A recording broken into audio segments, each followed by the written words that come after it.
Vamos ler dos versos 43 até os 52. Marcos 43 ao 52. Para os visitantes, deixa eu explicar, nós pregamos expositivamente, expomos as escrituras e mantenha sua Bíblia aberta, portanto, a versão que eu leio é a Almeida século 21. Diz assim as Sagradas Letras: enquanto ele ainda falava, logo chegou Judas, um dos 12, e com ele uma multidão, com espadas e pedaços de pau, vinda da parte dos principais sacerdotes e dos escribas e dos líderes religiosos. Aquele que o traía lhes deram uma indicação dizendo: aquele que eu beijar é ele, prendei-o e levai-o com segurança. Logo que Judas chegou, aproximando-se de Jesus, disse: Rabi, e o beijou. Eles então o agarraram e o prenderam. Mas um dos que estavam ali, puxando da espada, feriu o servo do sumo sacerdote e cortou-lhe uma orelha. E Jesus lhes disse: saístes com espadas e pedaços de pau para me prender como se eu fosse um bandido? Todos os dias eu estava convosco ensinando no templo e não me prendestes. Mas isso é para que se cumpram as escrituras. Então todos o deixaram e fugiram. Certo jovem o seguia envolto em um lençol sobre o corpo desnudo e o agarraram. Mas ele, largando o lençol, fugiu despido. Convido você a orar comigo mais uma vez. Bendito Pai, obrigado pela tua santa palavra e pelo Espírito Santo, quem nos convence do pecado, da justiça e do juízo. Paizinho, mais uma vez nós clamamos a Ti. Fala aos nossos corações por meio da Tua palavra, Deus, para que haja mudança de vida em cada um de nós, pelo louvor da Tua glória, em nome de Jesus. Amém. Você pode se sentar, obrigado.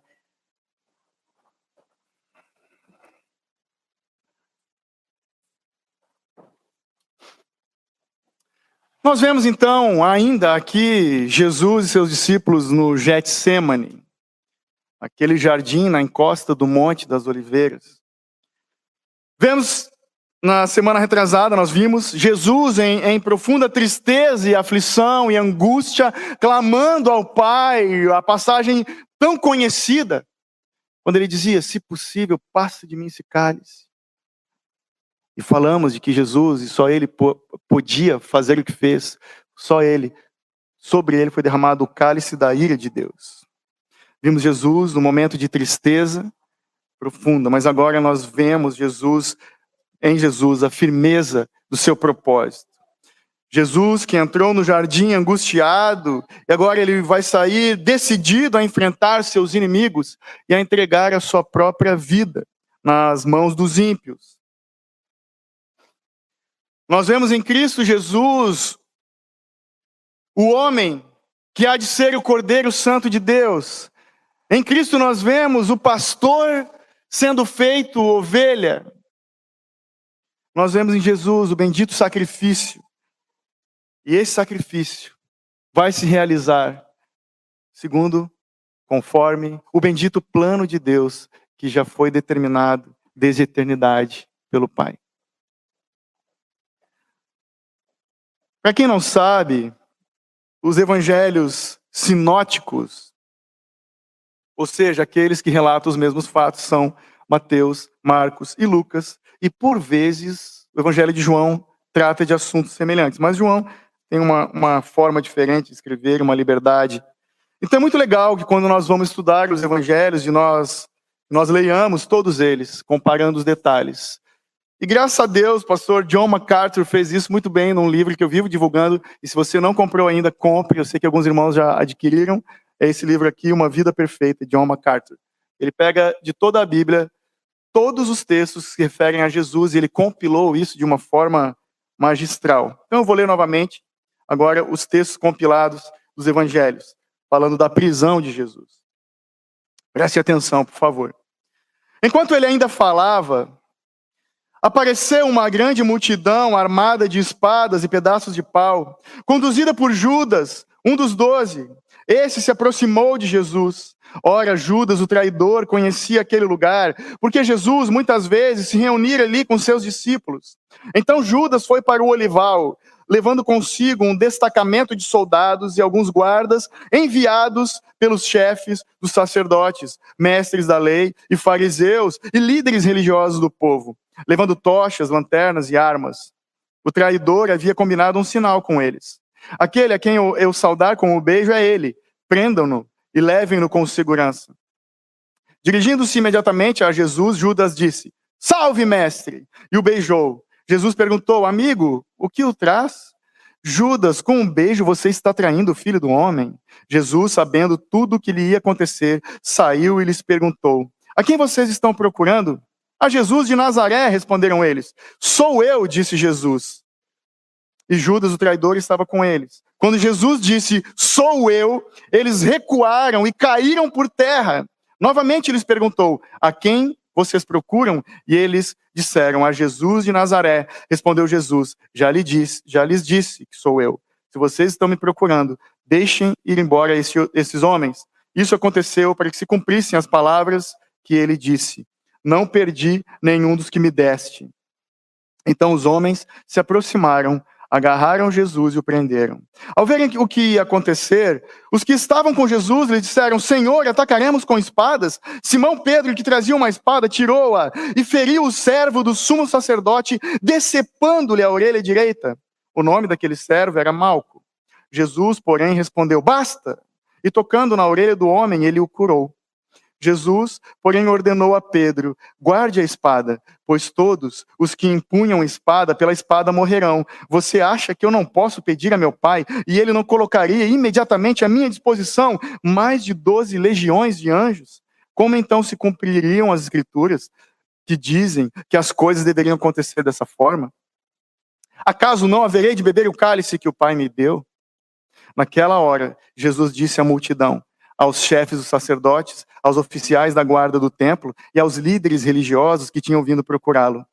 Estou eu chefiando alguma rebelião para que vocês venham prender-me com espadas e pedaços de pau?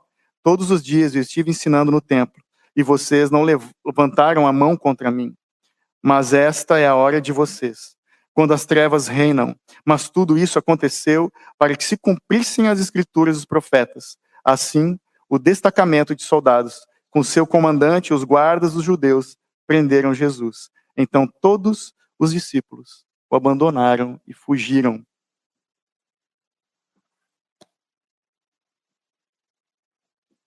Deixa eu pegar isso aqui, senão a gente vai ficar sem noção aqui do tempo. Irmãos, então, resumindo essa narrativa, nós vemos no que você leu comigo no Evangelho de Marcos, os versos que você leu comigo, nós vemos no 43 a aproximação do traidor, Judas, e da multidão. Nós vemos a prisão e a reação de Jesus, de 44 ao verso 47. Nós vemos a resposta de Cristo, nos versos 48 e 49. E dos 50 ao 52, nós vemos a deserção, né, daqueles que o seguiam. Mas veja comigo o verso 49, o finalzinho dele é um destaque, quando ele fala, mas isso é para que se cumpram as Escrituras. Eu queria chamar a atenção de cada um de nós hoje à noite aqui. O texto é bem dinâmico, a narrativa é bem clara, Marcos relatou isso de uma forma muito prática para cada um de nós. Mas eu gostaria de chamar a nossa atenção hoje para os personagens desse relato bíblico, dessa passagem que nós lemos. O primeiro personagem a ser destacado, que chama a nossa atenção, não é outro, senão o próprio Judas. Para quem não sabe, entre os discípulos de Cristo Jesus, existiam 2 Judas. O Judas Iscariotes, que é esse aqui, e o Judas Tadeu, aquele da carta de Judas, que você pode ler tranquilamente, sem preconceito e sem medo. Um dia pretendemos pregar Judas. Então aqui é o Judas Iscariotes. Diz a Bíblia que ele foi um dos 12. Judas esse que você sabe foi amado por Cristo, que desfrutou da presença de Cristo.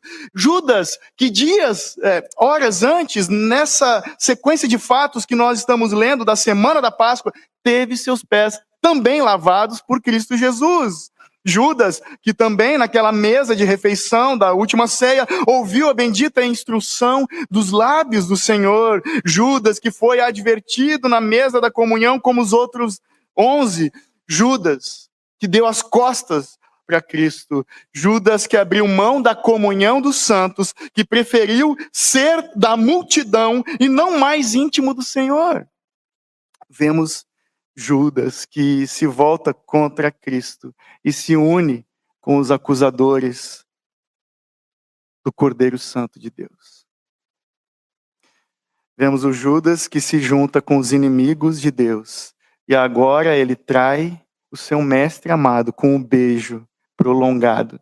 Sabem, em algumas localidades, alguns países, tipo a Itália, na Rússia e no sul do Brasil, em algumas famílias, temos o costume de saudar mesmo os homens com um beijo. Na minha família tem essa tradição, meus tios são beijoqueiros demais. Eu herdei isso deles. Então aqui nesse contexto, o beijo era um beijo prolongado. Ele significava uma expressão de amor e de intimidade, de afeto extremo, de amizade. O que Judas está fazendo? O texto diz que ele usou esse beijo para profanar o significado dele. O beijo que significava respeito, amor e amizade é usado para atrair o Filho de Deus. Você leu comigo, aquele que eu beijar, é esse aqui, ó. Esse aqui, é isso que ele está fazendo. É curioso também que Judas, chegando aqui, ele se refere a Jesus como mestre. Em algumas versões fala rabi, que é a mesma coisa, mestre. Lá no texto anterior, da mesa da comunhão, da última ceia, todos os discípulos, ao se dirigirem a Cristo, o chamam de Senhor, menos Judas. Lá, ele também chama ele de mestre. Pois nenhum homem pode dizer que Jesus é seu Senhor se não for movido no seu íntimo pelo Espírito Santo de Deus. Conforme nos afirma o apóstolo Paulo em 1 Coríntios 12, 3. Nenhum homem pode dizer que Jesus é Senhor senão pelo Espírito Santo. Aí você leu ali na compilação comigo, lá em Lucas, então, 22, 48, Jesus pergunta, Judas, com um beijo você está traindo o filho do homem? Nós vemos em Judas uma pessoa ingrata, um traidor, um Judas equivocado e dissimulado. Por quê? Por que Judas fez isso? Você já se perguntou? Em primeira instância, por determinação de Deus, o filho da perdição. Aquele que já estava destinado para fazer essas coisas. Em segundo, porque ele buscava algo. Judas buscava algo. O que Judas buscava? Judas buscava um mestre revolucionário, e não um senhor humilde e compassivo. Ele buscava um mestre para resolver os seus problemas, e não um senhor que perdoa pecados. Ele se contentava com as bênçãos dessa vida, e não com a alegria que lhe estava proposta na eternidade. Judas buscava resolver os seus problemas aqui e agora. Eu pergunto para nós, quantos cristãos estão agindo da mesma forma? Quantos cristãos estão nessa mesma situação? Quantos cristãos têm dito que estão decepcionados com Deus? Tem até livro com esse título, Misericórdia. Como Judas, são aqueles que se assentam na mesa da comunhão dos santos no domingo, mas que quando dão as costas, saem pelas portas da igreja, eles são muito semelhantes à multidão. Como Judas, esses são aqueles que têm negligenciado a importância da comunhão dos santos e a permanência na presença de Deus nos dias da semana. Quantos reconhecem a Cristo como mestre e não se submetem a Ele como Senhor das suas vidas? Andar com Jesus, meus irmãos, exige uma vida de renúncia e também uma expectativa na graça futura. Deus prometeu e enviou o nosso Redentor. Jesus, ele não veio para redimir a cultura dos homens. Jesus veio para estabelecer a cultura do reino de Deus em nossos corações. Saiba que Deus não promete céu na terra. Quem prega isso está pregando uma falácia. Cada dia que passa, as coisas desse mundo, dessa vida, vão ficar piores. Muito pior. Porque se de fato Jesus tivesse vindo para redimir a cultura dos nossos tempos, e nós, sendo embaixadores de Cristo, igreja do Senhor, estamos falhando e muito. Se assim fosse, não estamos fazendo o nosso papel. Mas ele não veio redimir a cultura. Ele veio estabelecer a cultura do reino de Deus em nossos corações. Então, nosso Deus não é um Deus que promete céu na terra. Ele promete novos céus e nova terra. Tudo vai ser feito novo. E é isso que Judas não entendia. E é isso que muitos ainda hoje não compreendem. Querem o céu na terra, resolver os problemas dessa vida. O primeiro perrengue que dá, a primeira coisa que não deu certo, viram as costas para Deus e caminham com a multidão. E a multidão é justamente o outro personagem que o texto nos traz, ainda no verso 43. Essa multidão, capitaneada por Judas, composta pelos principais sacerdotes, escribas, anciãos e guardas do templo. Essa era a multidão, 600 pessoas raivosas. O outro personagem que nos chama muita atenção é o próprio Pedro. Antes, no Getsemane, nós vimos Pedro dorminhoco, quando devia estar orando pelo Senhor, dormindo, e agora um Pedro valentão, pilhado, sangue nos olhos. Um Pedro que puxa a espada e corta a orelha do servo do sumo sacerdote. João nos diz seu nome, Malco. Você leu comigo os textos ali na compilação que Jesus curou a orelha dele automaticamente. Acontece que Pedro, na sua empolgação equivocada, usou a arma errada, no tempo errado, para o propósito errado, com a motivação errada. E ele, por isso, foi repreendido por Jesus, porque ainda não havia entendido o propósito de Deus também. João vai nos dizer, 18:11, que Jesus repreendeu e ordenou a Pedro o seguinte: guarde a espada, acaso não haverei de beber o cálice que o Pai me deu?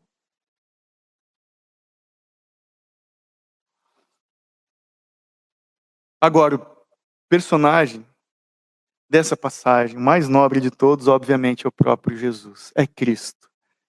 Nós vemos ele nos versos 48, 49, 46, as atitudes de Jesus.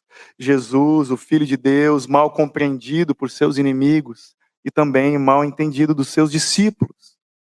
Os discípulos que pensavam estar diante de um Messias político, um resgatador político, que iria restaurar a nação de Israel.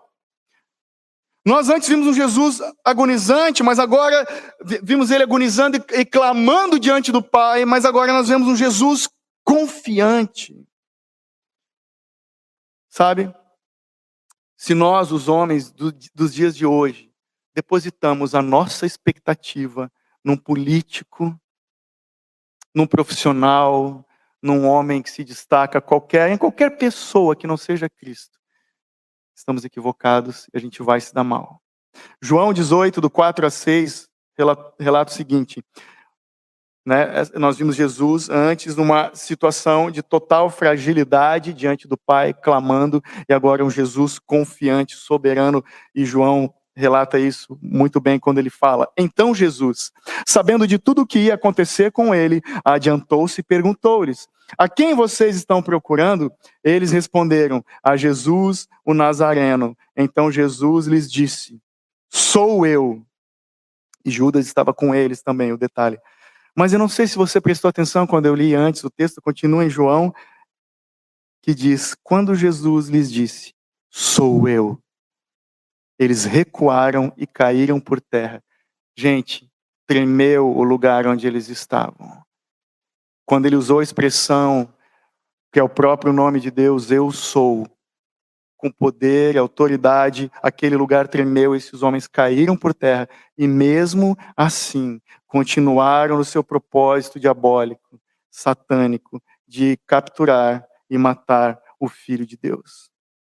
Então Jesus, soberano, mostrou para a multidão e para os seus seguidores que nada daquilo estava acontecendo de improviso. Não é plano B, não foi algo inesperado, não aconteceu nada de forma acidental. Mas essas coisas estavam acontecendo para que se cumprissem as Escrituras, o final do verso 49 que você leu comigo. Nós percebemos que no meio da confusão, do empurra-empurra, do vucu-vucu, da tensão do momento, está todo mundo ali tenso, nervoso, os discípulos, a multidão, o próprio Judas.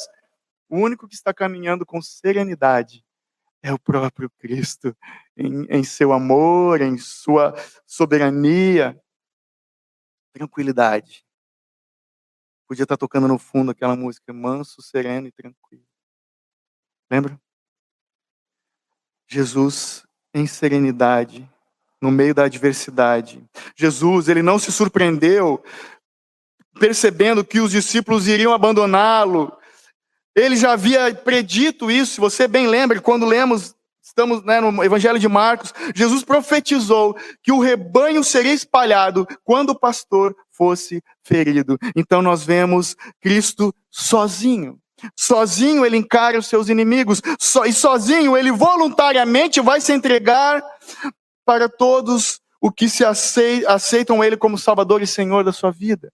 Voluntariamente ele vai se entregar para todo aquele que reconhece Jesus como Senhor e Salvador, para que nós não fiquemos sozinhos. Os discípulos também são personagens do texto que chamam a atenção. E para vergonha da biografia desses 11 homens, o verso 50 diz: então todos o deixaram e fugiram. Covardes. A palavra todos aqui chama a atenção quando se refere a estes homens, porque no mesmo Evangelho de Marcos e no mesmo capítulo, no verso 23, a Bíblia diz que todos eles beberam do cálice da comunhão na Santa Ceia. No verso 31, completa o texto dizendo que todos eles disseram que estavam dispostos a dar a vida pelo seu Senhor. E agora, todos eles, sem exceção, deixam Jesus, abandonam Jesus e fogem. É curioso que esses discípulos, se você se lembra lá do começo do Evangelho de Marcos, todos eles haviam passado pelo batismo de João Batista, que é o batismo do arrependimento, mas eles ainda não possuíam fé suficiente para seguir com firmeza nos passos de Jesus. Batismo do arrependimento.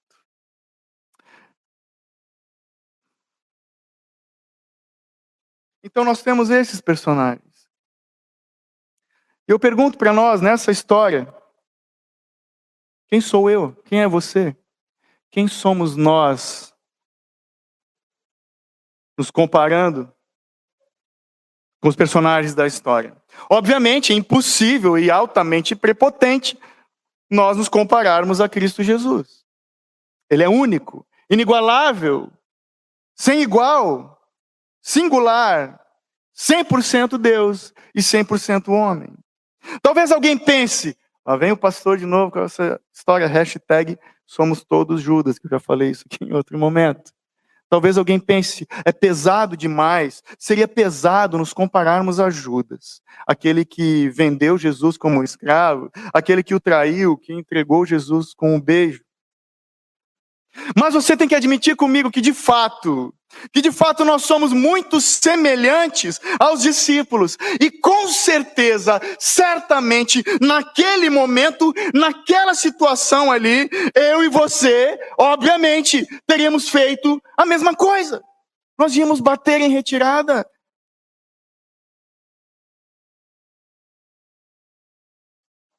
Mas observe, eu gostaria que eu e você, que nós prestássemos atenção e nos comparássemos com um personagem mais específico que nós só encontramos no relato de Marcos.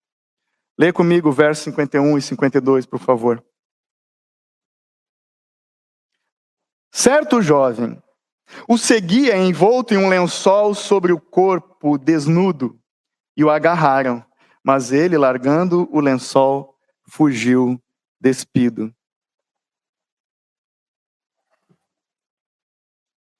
Um jovem envolto num lençol. Vamos chamá-lo de o jovem nu, né? Ou, para bom entendedor, o primeiro largados e pelados da história da humanidade. O jovem nu, ele diz o texto, ele estava envolvido num lençol. A palavra pode ser traduzida em algumas versões túnica. Era um pano fino de linho. Ele estava envolto nesse pano. E aqui, nesse relato, saiba que nada é por acaso na palavra de Deus. Porque justamente ao acontecer isso, se cumpre a profecia de Amós, profeta do Antigo Testamento. Amós 2,16. Quando diz, até mesmo os guerreiros mais corajosos fugirão nus naquele dia, declara o Senhor. E coopera esse fato com que, anos depois, o apóstolo Paulo ministrou aos Romanos, capítulo 3, do 9 ao 11, quando ele diz, não há um justo, nenhum sequer, todos se desviaram. Então, quando eles agarraram esse jovem pela roupa, ele conseguiu se desvencilhar e escapar e saiu correndo pelado. É o que diz o texto. O que nós podemos aprender com essa figura aqui, esse personagem especificamente? Primeiro, que me chama a atenção, o nome dele não é citado. E isso é intencional. Há quem diga, os estudiosos, que talvez, provavelmente, é uma hipótese que seja o próprio João Marcos que escreveu o Evangelho.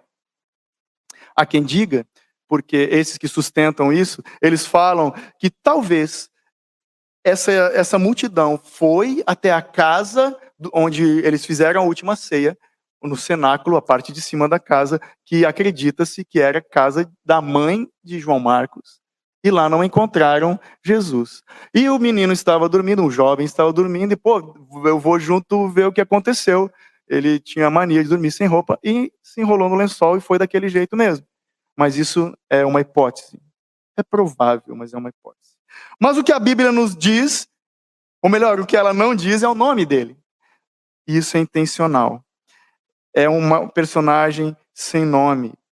Isso não tem um propósito histórico, nem investigativo. Mas saiba, como eu já falei, nada está à toa, e nem nada é inútil na palavra de Deus. O fato dele não citar o nome tem um propósito prático e espiritual para nós. Porque esse jovem sem nome, o jovem nu, ele representa no texto todos os outros que fugiram desesperados quando começou a confusão no momento da prisão de Jesus. E nos dias de hoje, ele representa os seguidores ocasionais de Cristo. Todo aquele que decide seguir a Jesus sem fazer contas, sem medir as consequências que isso envolve. Ele representa todo aquele que vive uma crise de identidade cristã. Talvez alguém aqui se pareça, tenha a aparência de que é arrependido dos seus pecados, mas ainda não abandonou os seus pecados. Sabe que se você não tem feito um esforço para abandonar de fato os seus pecados, um esforço para deixar de lado as práticas que te envergonham diante de Deus, diante da igreja do Senhor, do corpo de Cristo. Se você não faz um esforço para abandonar o seu pecado, talvez você já tenha abandonado a Cristo há muito tempo e não percebeu. Porque talvez você esteja caminhando muito misturado, muito semelhante à multidão. Essa história em particular, ela fala a todos nós. A palavra de Deus é viva e eficaz, inerrante e suficiente